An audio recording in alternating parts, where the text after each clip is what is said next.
Oke, halo dan selamat datang di Innovation. Saya pembawa acara Anda, Nim Lifemeyer, dan terima kasih telah bergabung bersama kami. Sekarang Israel adalah rumah bagi sekitar 1,2 juta orang yang berusia di atas 65 tahun. Dan meskipun segala tantangan, harapan hidup di sini sangat tinggi, dengan rata-rata usia 83,8 tahun. Sekarang, teknologi membantu mendorong batas-batas itu lebih jauh lagi.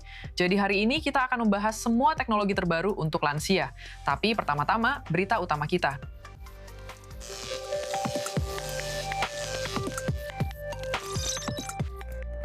Saya berkesempatan bertemu dengan Richard yang dengan bantuan teknologi terbaru sedang menjalani pemulihan di salah satu fasilitas lansia terkemuka di Israel. Sekarang drone telah menguasai langit kita, tapi apakah mereka juga akan menguasai lautan kita? Kami akan membahasnya. Dan tentu saja kita harus membahas logo baru Spotify, karena jika kamu menyukainya, kamu adalah salah satu dari sedikit orang yang suka. Para pembenci telah mengambil tindakan di dunia digital, menuntut perusahaan untuk segera mengubahnya kembali.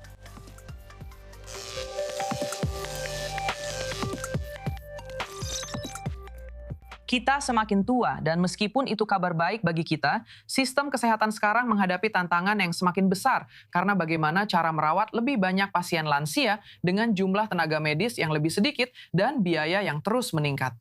Jadi, disinilah iCare Innovation berperan. Terhubung erat dengan ekosistem teknologi Israel, iCare Innovation bekerjasama dengan perusahaan teknologi dan investor untuk membantu mengembangkan solusi layanan kesehatan generasi berikutnya.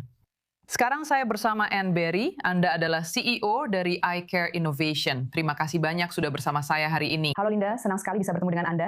Apa salah satu masalah terbesar yang Anda lihat dalam perawatan lansia modern saat ini? Salah satu tantangan terbesar adalah jumlah orang yang membutuhkan perawatan dan terapi ini, yang harus kita ciptakan dan tangani untuk populasi global yang semakin menua. Dengan revolusi industri, kita mengalami ledakan pertumbuhan ekonomi dan demografi. Dan sekarang kita harus menghadapi kenyataan bahwa orang-orang, seperti yang Anda katakan, di Israel rata-rata hidup 84 tahun, atau di Monaco misalnya rata-rata 86 tahun. Dan memang ada kesenjangan, tetapi kita perlu menangani infrastruktur dan inovasi di bidang kesehatan untuk merawat populasi yang terus bertambah ini. Dan menurut Anda, di mana inovasi paling banyak terjadi saat ini? Apa yang paling membuat Anda bersemangat ketika kita membicarakan inovasi di sini, di Israel? Ada banyak, tapi saya paling bersemangat dengan hal-hal yang berkaitan dengan sesuatu yang sangat penting dalam tubuh kita, yaitu sel dan terapi sel punca, yang menurut saya seperti menciptakan kembali kehidupan. Ketika usia Anda bertambah, Anda sebenarnya kehilangan potensi untuk menciptakan sel punca baru. Dan sel punca menciptakan sel-sel baru di tubuh Anda yang terus diperbarui setiap hari, setiap jam. Dan ini menyebabkan degenerasi jaringan Anda, bahkan otak Anda.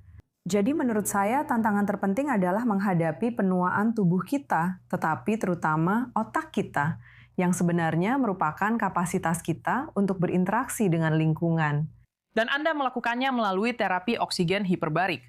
Jadi, bisakah Anda menceritakan tentang hal ini? Saya bisa katakan bahwa ini sebenarnya adalah teori yang sangat lama, yang dikembangkan pada abad ke-17 dan diperbarui serta dikembangkan kembali oleh seorang profesor Israel yang luar biasa bernama Shai Efrati. Beliau mengajar di Universitas Tel Aviv, tetapi beliau terutama memiliki pusat terbesar untuk pengobatan hiperbarik di sini, di Israel, di pusat negara, yang juga merupakan salah satu yang terbesar di dunia. Jadi ini adalah pusat terbesar? Yang terbesar di seluruh dunia, dan bukan hanya secara fisik pusat terbesar, tetapi juga memiliki protokol yang paling maju. Karena yang penting adalah cara melakukannya, bukan hanya dengan peralatan, perlengkapan, tim, dan seberapa banyak kamu dilatih. Ada orang-orang yang mencoba menjual pengobatan hiperbarik sebagai solusi untuk masalah penuaan kita. Tapi mereka tidak menghormati protokol ini yang benar-benar unik. Jadi bagaimana cara kerjanya? Jadi pertama-tama ini agak menuntut karena kamu harus serius, ini ilmiah. Kamu harus hadir secara fisik selama beberapa minggu, biasanya bisa sampai 3 bulan, untuk mengarahkan tubuhmu mengubah cara tubuh membuat sel punca. Kamu harus berada setiap hari di lingkungan hiperbarik. Artinya, tekanannya bukan tekanan biasa di permukaan laut yang kita kenal, melainkan tekanan atmosfer yang kamu alami. Sebenarnya, seperti di dalam sebuah gerbong, tekanannya 2 kali lebih tinggi, seperti jika kamu berada 10 meter di bawah permukaan laut. Oke. Hal kedua adalah kamu perlu menyerap oksigen dalam jumlah tinggi selama 2 jam. Jadi 100% oksigen melalui masker. Dan kemudian kamu bergantian, 10 menit dengan oksigen, 10 menit tanpa, hanya udara biasa di dalam kabin. Dan tubuhmu menganggap ini sebagai situasi krisis. Tubuh berpikir bahwa kamu sedang berada di atmosfer yang kekurangan oksigen. Dan untuk bereaksi, tubuh menciptakan sel punca secara artifisial yang akan membantumu memulihkan jaringan yang telah berubah secara bertahap. Dan jaringan itu bisa berada di otakmu. Otak juga memiliki jaringan, tidak hanya di kulitmu saja. Jadi ini luar biasa, teknologinya sangat menakjubkan. Karena tekanannya berbeda saat kamu menjalani jenis perawatan seperti ini. Jadi ini meremajakan sel-selmu, tapi juga membuatmu mendapatkan lebih banyak sel punca. Jadi misalnya untuk orang-orang yang memiliki luka, seperti luka kronis, yang sering terjadi saat kamu sudah tua, dan mungkin kamu jatuh lalu terluka dan lukanya menutup lebih lambat dibandingkan saat kamu masih muda, terapi ini benar-benar membantu. Itu memang inti permasalahannya, itu lukanya. Dan ada luka yang terlihat dan luka yang tidak terlihat. Dan terapi ini bekerja untuk keduanya. Sekarang, luka agar bisa sembuh membutuhkan oksigen.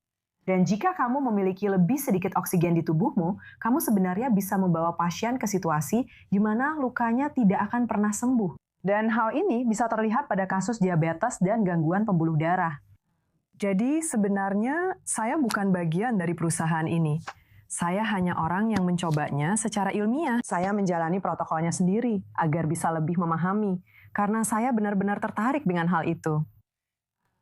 Saya paham bahwa ini benar-benar bekerja pada pembentukan sel punca yang berhubungan dengan oksigen dan benar-benar menyembuhkan orang. Dan di Israel untuk 16 indikasi termasuk diabetes dan luka pasca operasi, semuanya bisa ditanggung oleh jaminan sosial. Anda tidak perlu membayar untuk pengobatannya karena sudah benar-benar terbukti. Hal ini juga unik di Israel, karena Anda bisa mendapat pertanggungan di sini. Jadi itu luar biasa. Teknologi masa depan yang menakjubkan. Dan Ann Berry, CEO Eye Care Innovation. Terima kasih telah bersama saya hari ini. Terima kasih. Sekarang, bagaimana jika masa depan rehabilitasi lebih mirip ruang permainan berteknologi tinggi daripada bangsa rumah sakit di Beit Belev di Israel? Pasien lansia yang sedang pulih dari kelumpuhan dan cedera parah menggunakan sistem terapi bertenaga AI, headset VR, dan teknologi interaktif yang dirancang untuk membangun kembali tubuh dan pikiran mereka.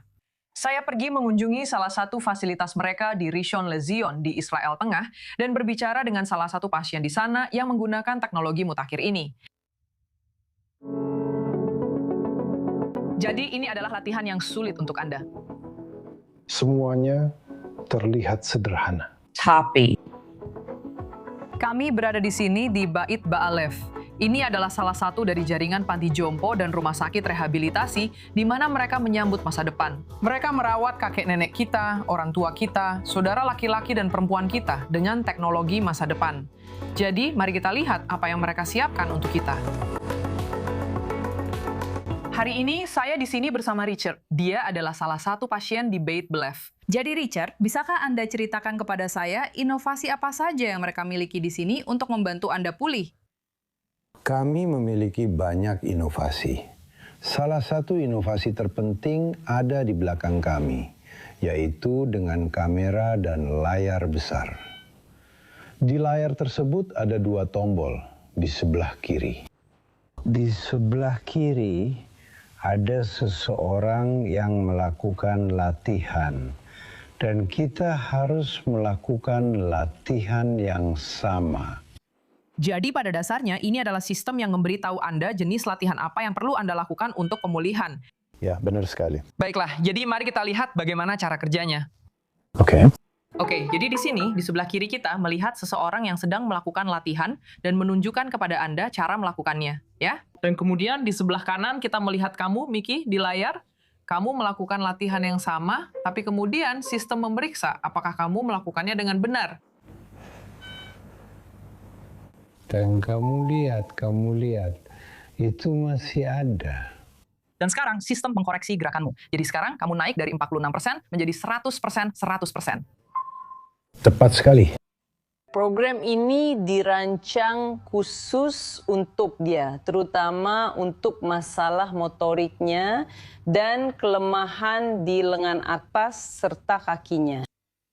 Dan dia berlatih program ini hampir setiap hari setelah dia menjalani fisioterapi, perawatan. Jadi ketika Richard datang ke rumah sakit, dia hampir lumpuh di keempat anggota tubuhnya. Dia hanya memiliki sedikit gerakan dan semua gerakannya tidak terkendali. Sekarang dia bisa berguling di tempat tidur sendiri, dia bisa bangun sendiri, dia sudah mulai berjalan dengan alat bantu jalan dan semua gerakannya benar-benar semakin membaik. Dan itu bukan satu-satunya inovasi di sini di Beit Belev. Selain sistem ini yang berfokus pada fisioterapi dan membantu pasien kembali sehat, ada juga sistem Cognishine yang merawat kesehatan mental mereka. Ini adalah platform terapi digital yang memungkinkan terapis membuat latihan kognitif, bicara, dan komunikasi yang dipersonalisasi, sehingga pasien dapat menyelesaikan sesi pelatihan interaktif dari jarak jauh, sementara kemajuan mereka dipantau secara real-time. Selain itu, mereka juga telah memperkenalkan headset VR ke dalam sesi terapi okupasi mereka, tidak hanya untuk berolahraga, tetapi juga agar pasien dengan keterbatasan mobilitas dan penyakit terminal dapat menjelajahi dunia dan mewujudkan impian seumur hidup dari tempat tidur rumah sakit mereka. Kami menggunakan teknologi VR ini untuk terapi. Dan ada satu pasien, seorang wanita yang sedikit depresi, lalu kami menunjukkan kepadanya kota lamanya dengan menggunakan teknologi VR. Dan dia sangat senang, dia sangat emosional. Dan kami semua ikut terharu, kami tidak bisa diam saja melihat dia menangis dan begitu bersemangat dengan tur yang bisa dia dapatkan. Teknologi, menurut pendapat saya, memang sudah ada di sini, tapi terkadang terasa sangat jauh bagi mereka karena sebagian besar dari mereka tidak tumbuh dengan teknologi. Jadi ini semacam kesempatan bagi mereka untuk menjadi bagian dari sesuatu dan melihat bahwa ini bukan hanya untuk anak muda saja. Ini juga untuk mereka. Ini tidak menakutkan kok, sebenarnya malah menyenangkan. Dan sebentar lagi, kami akan membuka ruangan imersif interaktif pertama untuk lansia di Beit Belev di Rishon LeZion. Ruang sensorik multiaktif yang akan menggabungkan gerakan, emosi, dan akan membawa aspek lain serta manfaat lain dari teknologi ini. Dan tentu saja semuanya akan disesuaikan dan dirancang untuk pasien oleh terapis kami. Bukan hanya teknologinya saja. Untuk pasien seperti Richard, Beit Belev benar-benar menjadi penyelamat. Sekarang sudah 2 bulan sejak kamu benar-benar lumpuh total. Ya. Kamu pikir ini membantu? Aduh, sekarang mereka menciptakan keajaiban. Sungguh sebuah keajaiban bahwa mereka berhasil melakukannya. Tentu saja kami mendoakan Richard agar cepat sembuh. Sekarang, bagi jutaan orang yang bergantung pada obat suntik, kehidupan sehari-hari tidak berhenti di apotik atau lemari es. Obat-obatan dibawa ke tempat kerja, sekolah, saat bepergian, beraktivitas di luar ruangan, dan kemanapun aktivitas sehari-hari berlangsung. Sekarang panas, sinar matahari langsung, mobil, tas, dan lingkungan yang berubah-ubah dapat menimbulkan kekhawatiran nyata bagi orang-orang yang berusaha melindungi obat yang mereka andalkan. Inilah Temperaments, solusi praktis dan portable untuk kehidupan sehari-hari. Jadi, untuk informasi lebih lanjut, saya sekarang bersama Brenda Zeidling. Anda adalah Wakil Presiden Pemasaran di Temperaments. Terima kasih banyak telah bersama kami hari ini. Bagi banyak orang, saya rasa ini terdengar seperti masalah kecil, tapi sebenarnya memengaruhi banyak orang dalam kehidupan sehari-hari. Jadi, berapa banyak orang yang menghadapi masalah ini setiap hari? Jadi, kami telah mengembangkan teknologi untuk ratusan juta orang di seluruh dunia yang menyuntikkan obat-obatan seperti insulin, epinefrin, obat GLP-1 seperti Ozempic, dan obat biologis. Sekarang begitu banyak obat yang disuntikkan. Dan orang-orang dengan penyakit kronis harus mengurus begitu banyak hal. Tapi mereka tidak menyadari bahwa masalah yang sering diabaikan ini sebenarnya bisa memengaruhi mereka dan obat-obatan mereka jika tidak merawatnya dengan benar. Jadi, jika obat tidak disimpan pada suhu yang tepat, seberapa besar sebenarnya peningkatan risiko komplikasi kesehatan? Jadi orang-orang tidak menyadari bahwa ini seperti masalah yang tidak terlihat. Masalah ini sangat-sangat sering diabaikan. Obat-obatan disimpan dalam pendingin sampai tiba di apotik. Tetapi begitu obat itu diberikan kepada pasien di apotik, orang-orang bertanggung jawab atas diri mereka sendiri. Dan mereka tidak menyadari bahwa bahkan dalam waktu yang sangat singkat, jika tidak dirawat dengan baik, dan jika obat-obatan tersebut berada pada suhu tinggi, seperti suhu tinggi yang kita alami di Israel selama musim panas, obat-obatan itu bisa rusak dan menjadi tidak efektif tanpa mereka sadari. Jadi, Itu bukan sesuatu yang bisa mereka lihat. apakah ada data tentang berapa banyak nyawa yang berhasil diselamatkan berkat solusi Anda? Jadi saat ini kami memang memiliki puluhan ribu orang di seluruh dunia yang menggunakan solusi kami. Dan kami bisa menyelamatkan nyawa orang-orang seperti mereka yang bergantung pada obat-obatan seperti epinefrin misalnya, orang-orang yang memiliki alergi. Mereka menggunakan epinefrin untuk menyelamatkan nyawa mereka. Jika mereka tidak membawa EpiPen yang masih berfungsi, mereka bisa kehilangan nyawa. Dan mereka tidak menyadari bahwa epinefrin terutama sangat-sangat sensitif. Itu tidak boleh disimpan di lemari es. Obat itu sensitif terhadap sinar matahari. Obat itu harus selalu disimpan pada suhu ruangan. Orang-orang beraktivitas di luar. Mereka menjalani hidup mereka. Mereka bepergian. Mereka harus selalu membawa epinefrin mereka untuk berjaga-jaga. Dan mereka tidak menyadari bahwa ketika mereka benar-benar membutuhkannya, jika tidak dirawat dengan baik, obat itu mungkin tidak akan bekerja. Menarik sekali, apalagi saya bisa membayangkan di masa depan akan semakin banyak orang yang perlu menyuntikkan obat mereka sendiri. Jadi, solusi ini pasti akan menyelamatkan banyak nyawa. Brenda Zeitlin, Wakil Presiden Pemasaran di Temperman, terima kasih sudah bersama kami. Terima kasih. Sekarang kita beralih dari teknologi untuk lansia. Drone otonom sudah mengubah peperangan di udara, tetapi sekarang revolusi yang sama telah berpindah ke laut. Dan ini penting karena ketegangan seputar Iran terus menimbulkan kekhawatiran terhadap salah satu jalur perdagangan maritim paling penting di dunia, ya, Selat Hormuz. Militer sekarang sedang memikirkan kembali cara melindungi jalur air strategis dan jalur pelayaran global. Jawabannya mungkin bukan kapal perang yang lebih besar, tetapi kapal otonom cerdas yang didukung oleh AI. Jadi untuk informasi lebih lanjut, saya sekarang bersama George Wallner. Anda adalah pendiri dan CTO Magnet Defense. Jadi terima kasih sudah bersama saya hari ini, George. Mari kita langsung saja karena Anda sedang membangun kapal laut otonom ini. Dan Anda mengklaim kapal-kapal ini dapat membantu membuka kembali Selat Hormuz. Bagaimana Anda akan melakukannya?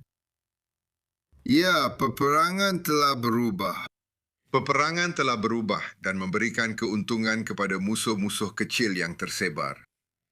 Mereka termotivasi dan mereka berinvestasi dalam jumlah besar pada kapal-kapal kecil yang sebut saja berbahaya. Di Selat Hormuz, kami menyebutnya armada nyamuk. Kapal-kapal ini harganya antara 20 hingga 30 ribu dolar. Dilengkapi dengan rudal kecil, senapan mesin atau peluncur granat. Masalahnya adalah, secara tradisional, Angkatan Laut telah berinvestasi pada aset-aset besar, mahal dan sulit untuk digantikan. Dan aset-aset ini berada dalam bahaya besar dari kapal-kapal kecil ini dengan manfaat yang sangat kecil. Dan itulah mengapa anda melihat Angkatan Laut yang kuat, termasuk Angkatan Laut AS, menghindari titik-titik sempit ini di mana pergerakan mereka terbatas, pilihan mereka sangat dibatasi dan mereka benar-benar akan mengambil risiko yang terlalu tinggi. Solusinya adalah apa yang sedang kami kerjakan, iaitu kekuatan yang jauh lebih tersebar, cukup kecil untuk menjadi gesit, cukup hemat biaya sehingga terjangkau dalam jumlah besar, dan pada saat yang sama cukup besar untuk memenangkan pertempuran. Jadi kami tidak menghadapi armada nyamuk kecil itu dengan kapal berukuran serupa. Kami menghadapinya dengan kapal yang 4 atau 5 kali lebih besar. Dan kapal-kapal ini mampu mengalahkan armada nyamuk atau musuh-musuh kecil ini tanpa risiko bagi manusia dengan biaya yang relatif rendah namun tetap efektif. Jadi ini tidak berubah menjadi pertempuran seperti yang kita lihat di Ukraina di mana saling balas antara drone mereka melawan drone kita. Itu benar-benar terbukti sebagai strategi yang salah. Strategi yang tepat adalah memiliki sesuatu yang bisa menghadapi drone atau kapal kecil ini dan menanganinya dengan tegas dan kuat. Tapi bukankah kamu membutuhkan jauh lebih banyak kapal seperti ini dibandingkan dengan kapal induk yang lebih besar? Jauh lebih banyak. Jauh lebih banyak. Angkatan Laut tradisional telah berinvestasi pada kapal-kapal yang memusatkan banyak kekayaan, banyak kekuatan dan risiko yang sangat besar. Dan mereka dirancang untuk lautan terbuka. Mereka tidak dirancang untuk perairan terbatas, di mana manuver mereka terbatas. Yang kami bangun adalah kapal-kapal yang lebih kecil, namun tetap kapal-kapal yang kuat. Mereka digerakkan oleh AI, sebagian besar otomatis dengan manusia tetap terlibat. Artinya manusia dapat mengambil keputusan akhir ketika berkaitan dengan peluncuran senjata. Tapi kapal-kapal ini cepat, kuat dan mampu mengalahkan musuh-musuh kecil. Sementara pada saat yang sama, memiliki risiko yang sangat-sangat kecil terhadap personel atau aset utama apapun. Jadi secara singkat saja, karena waktu kita terbatas, tapi Anda baru saja bermitra dengan Hanwha Defense USA. Apa yang bisa kita harapkan dari kemitraan ini? Nah, kemitraan ini bertujuan untuk mengeksplorasi lebih jauh, tidak hanya berbagai konfigurasi kapal dan kombinasi kapal serta rudal, tetapi juga dukungan logistik. Perang dimenangkan melalui logistik dan operasi logistik di lingkungan yang diperebutkan merupakan fokus utama. Selain itu, Hanwha adalah pembuat kapal global utama dan kami akan menggunakan teknologi serta metode mereka untuk membangun kembali industri pembuatan kapal di Amerika Serikat. Sangat menarik. Kami tidak sabar untuk melihat apa yang akan dilakukan oleh Magnet Defense. George Woolner, CEO, pendiri, dan CTO Magnet Defense. Terima kasih telah bersama kami hari ini. Terima kasih banyak. Sekarang kita beralih ke berita teknologi yang sedang viral. Kamu mungkin sudah melihatnya. Kamu mungkin juga membencinya. Logo baru Spotify membuat orang-orang di seluruh dunia marah, menyerangnya dengan sengit secara online, dan menuntut agar logo tersebut segera dikembalikan seperti semula. Untuk informasi lebih lanjut, saya sekarang bersama koresponden i24 News, Jody Nitzlovitz. Jody, bagaimana pendapatmu tentang ikon yang mengerikan ini? Ya, menurutku memang agak norak, tapi aku tidak akan sampai mengatakan itu traumatis atau kejahatan perang, seperti yang digambarkan beberapa orang. Dan seperti yang kita tahu, ini hanya sementara dan seharusnya akan hilang sekitar seminggu lagi. Iya, karena aku masih punya itu, dan aku terus berpikir, ini sedang memuat, ini sedang memuat, ini sedang memuat, karena kukira itu sedang diperbarui, padahal bukan, itu hanya sebuah logo. Iya, katanya itu akan hilang, semoga saja segera. Ngomong-ngomong, itu bukan satu-satunya hal yang diluncurkan Spotify. Mereka sebenarnya sudah meluncurkan banyak fitur AI lainnya, seperti untuk podcast, buku audio, cover lagu AI, dan remix. Kita lihat saja apakah itu akan berarti sesuatu. Apa maksudnya? Maksudnya orang-orang membuatnya sendiri atau kamu bisa tidak? Jadi, perusahaan Spotify sendiri yang menggunakan AI untuk membuat cover lagu. Aku tidak tahu apakah aku akan suka dengan itu, karena bukan orang sungguhan yang bernyanyi, itu penyanyi AI. Jadi itu bukan seleraku, tapi setiap orang punya pilihan masing-masing. Dan satu hal lagi, mereka membuat sesuatu untuk super penggemar seperti akses eksklusif ke tiket konser untuk para super penggemar. Jadi intinya, kalau kamu sudah mendengarkan lagu Putus Cinta yang sama sebanyak 47 kali, Spotify mungkin akan menggunakan data itu untuk memutuskan bahwa kamu pantas mendapatkan tiket konser Beyoncé. Wah, itu luar biasa. Dan aku rasa kita semua butuh ini sekarang. Lalu bagaimana dengan kata disregard? Karena aku dengar katanya kata ini sudah hilang dari Google. Tidak sepenuhnya begitu. Jadi, orang-orang baru-baru ini menemukan bahwa jika mereka mencari kata disregard di Google, chatbot AI Google menganggap itu sebagai sebuah instruksi, bukan sebagai permintaan untuk mencari kosakata. Dan chatbot itu langsung berkata, maaf sekali. Aku akan menghapus semuanya, bukannya hanya memberikan definisi dari kata disregard. Dan ternyata hal yang sama juga terjadi dengan kata stop dan ignore. Jadi ya, mereka perlu mengatasi hal itu di masa depan. Jadi ini seperti kata-kata AI untuk menghentikan chatbot. Ya. Oke, bagus. Jadi banyak kata akan hilang dari kosakata kita dalam waktu dekat. Lalu ada ponsel baru, dan ini adalah ponsel yang dengan bangga mengusung identitas Amerika. Namanya T1. Jadi ponsel seperti apa ini? Jadi ini adalah ponsel Trump.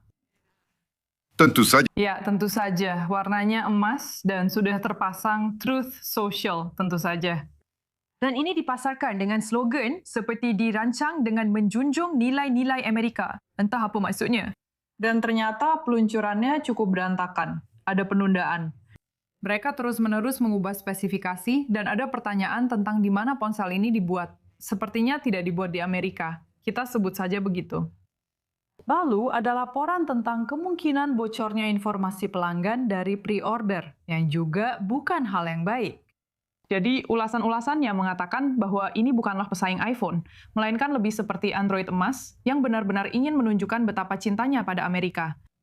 Ya, ini adalah maaf casing emas. Maksudku, kamu ini adalah, nah di bagian ini kamu berhasil memikatku. Jadi setidaknya ini berwarna emas. Selain mencuri semua data kita, setidaknya ini berwarna emas. Terima kasih, Jody Nitzelovitz sudah menjelaskan itu. Dan itu saja waktu yang kita punya hari ini. Saya, pembawa acara Anda, Nim Laikmayer. Bergabunglah bersama kami minggu depan untuk episode terbaru InnoNation. Terima kasih sudah menonton dan semoga hari Anda menyenangkan dimanapun Anda berada.